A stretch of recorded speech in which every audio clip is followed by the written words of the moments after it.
अब यहां पर एक और वैक्सीन आ रहा है जिसको हम लोग बोलते हैं जापानीज इंसेफेलाइटिस के जो वैक्सीन है उसकी बात। जापानीज इंसेफेलाइटिस बहुत कॉमन नहीं है, जरूरी नहीं कि सारे बच्चों को ये चीज होगा ही, है ना।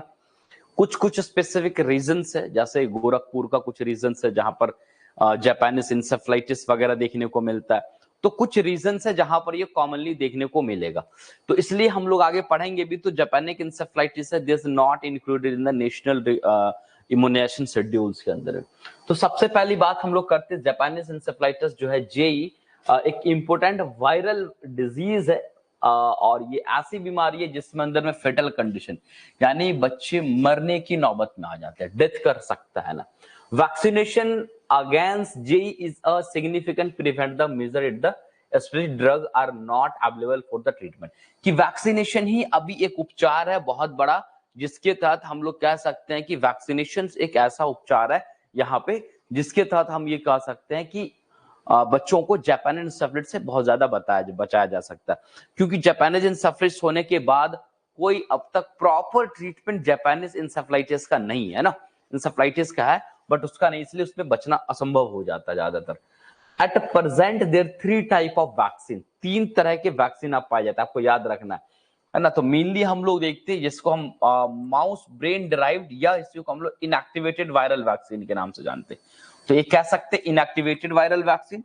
दूसरा हम लोग कह सकते हैं cell cultured derived inactivated vaccine, cell culture derived inactivated vaccine. और तीसरा आता है लाइव एटेन्यूएटेड वैक्सीन। यानी जापानीज जेई जो है वो टोटल 3 टाइप का अलग अलग वैक्सीन देखने को मिलता है। अब जापानीज इंसेफेलाइटिस वैक्सीन में हम लोग बात करते हैं, Japanese encephalitis JE is an, अच्छा ये तो ऑलरेडी 3 मिलता है, ठीक है। अब आता है जापानीज इंसेफेलाइटिस वैक्सीन जो है वो internationally unstable at a 4 degree Celsius for at least 1 year, है ना। लगभग हम 4 डिग्री सेल्सियस पे इसको हम स्टोर कर सकते हैं अराउंड 1 ईयर के लिए, ठीक है। वैक्सीन इज एडमिनिस्ट्रेटेड 2 डोज पड़ते, कितने डोज पड़ेंगे जेई के? 2 डोज पड़ेंगे, चलो ठीक है। कैसा रूट क्या होगा? सबक्यूटेनियस, मतलब स्किन के नीचे पड़ेंगे, ठीक है।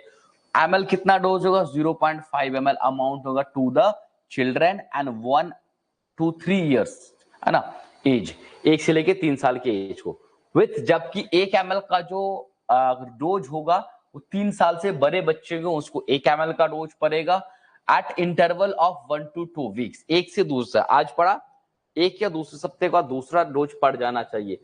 The third dose can be given after 6 months and booster dose every 3 to 4 years। यानी तीसरा डोज अगर हम देते हैं तो पहला दूसरा जो आज दिया दूसरे वीक में पड़ेगा, और तीसरा थर्ड डोज देंगे गिवन एट द 6 मंथ के बाद, जो लास्ट डोज पड़ा होगा उसके 6ठे महीने के बाद देंगे। और बूस्टर डोज हमेशा 3 से 4 साल पे लगाते रहना है। और ये सबको लगाने की जरूरत नहीं है, मैं बार बार कह रहा हूं, ये उस एरिया के बच्चों को लिए ज्यादा जरूरी हो जाता है कि जिस एरिया में बच्चों को जापानीज इंसेफेलाइटिस होने के चांसेस काफी ज्यादा होते हैं, तो उन बच्चों के लिए ज्यादा इंपॉर्टेंट हो जाता है। Japanese encephalitis and the contraindicated in the heavy fever। Basically यदि किसी को अगर बहुत तेज फीवर आ रहा है तो वैसे कंडीशन में जेई का वैक्सीन नहीं पड़ेंगे, वैसे कंडीशंस में जेई का वैक्सीन नहीं पड़ेंगे।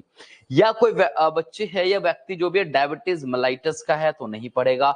लीवर एंड हार्ट डिजीज है, लीवर और हार्ट की कोई बीमारी है तो ये वैक्सीन नहीं पड़ेगा। इम्यूनो डेफिशिएंसी है स्टेट है तो नहीं पड़ेगा, यानी इम्यून सिस्टम कमजोर है तो नहीं पड़ेगा। Live attenuated and cellular vaccine are used in China. कि 2 वैक्सीन है, लाइव एटेन्यूएटेड और जो cell circular vaccine are used in, ये मोस्टली चाइना में होता है। तो हमारे यहाँ जो वैक्सीन जिसलिए लगते हैं वो कॉमन जो पहला टाइप था वो होता है, ठीक है। अब यहां तक तुम्हें क्या होगा, यहां तक की जो बात हो गई ये अलग अलग क्या वैक्सीन है। तो अलग अलग जो वैक्सीन होता है ना, जो मैंने एक एक करके आपको बता दिया। अब जो स्पेशली हम लोग देखेंगे वो कहां पर